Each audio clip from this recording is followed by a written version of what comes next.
I want to showcase some of my new brushes for Procreate and make and show how I make my faceless portraits. First, I select a photo. I like to do portraits, but this style can be done on landscapes, products. I open up a new Procreate file. I like mine to be at 3000 by 3000 pixels. The higher the pixels, the more vivid your final product will be. Next, bring in the photo and resize it to fit your canvas. Then lower the opacity of the photo so you can still see the photo, but you can clearly see your outline as you draw it.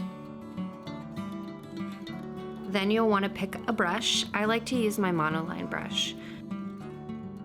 From here, you just outline the photo. You can add as little or as much detail as you want here. Make sure to at least get the basic body shape and parts of the body. I like to also detail special objects like watches, rings, and other jewelry.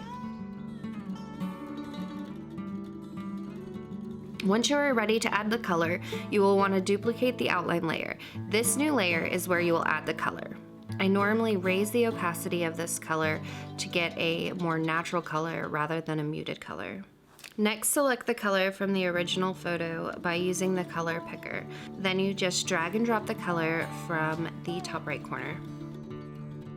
Before adding texture, I like to add another layer for the texture.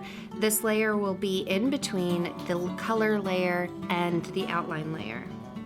I've created a number of brushes that help add the little extras.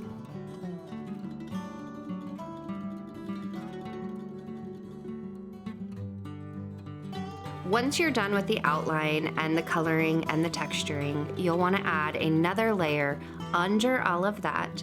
This will be the place you'll add your background. I found that the background helps frame the picture and give it that finished look. Now all that's left to do is export it. I use mainly JPEGs and PNG files. Thanks for following along, and make sure to subscribe and follow for more crafting tips and ideas.